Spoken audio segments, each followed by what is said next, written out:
তো বন্ধুরা, যাচ্ছি এখন দোকানের উদ্দেশ্যে। আর দেখছেন আমাদের গ্রামটা কীরকম, চারিদিকে সবুজ আর সবুজ। আর এই যে এটা হচ্ছে আমাদের নদী, দ্বারকেশ্বর নদী। দেখুন একদম ভরপুর জল, তবে জলটা প্রচুর বেড়েছিল, একদম এই রাস্তার ধারকে চলে আসে যখন বাড়ে। হ্যাঁ, তো জল মোটামুটি একটু কমেছে। আজকে অনেকগুলো পার্সেল ছিল ঘাটালে, আমি দিতে গিয়েছিলাম। ঘাটালে বলতে আমি নৌকোঘাট পর্যন্ত দিয়েছিলাম, একটা ভাইকে পার্সেলগুলো নিয়ে পাঠিয়ে দিয়েছি।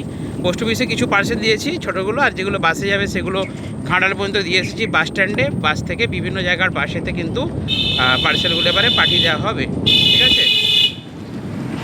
ওরে বাপরে, একটা ছেলে গাড়ি নিয়ে গেল, 1 মিনিটও টাইম নেই, একদম ঝড়ের মতো চলে গেল।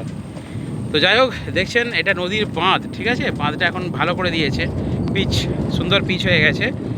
আমাদের বাড়িটা হচ্ছে ঘাটাল। ঠিক আছে, এটা ঘাটাল থানা, বলে না ঘাটাল মাস্টার প্ল্যান। দেখা যাক, বিজেপি সরকার আছে, শুভেন্দুদা আছেন, মাস্টার প্ল্যান এবারে কিন্তু হবেই, আশা আছে, দেবদাও আছে। দেখা যাক কী হয়। মাস্টার প্ল্যানটা হলে আমার কিন্তু সুবিধা হবে, ব্যবসা করতে অনেক সুবিধা হবে।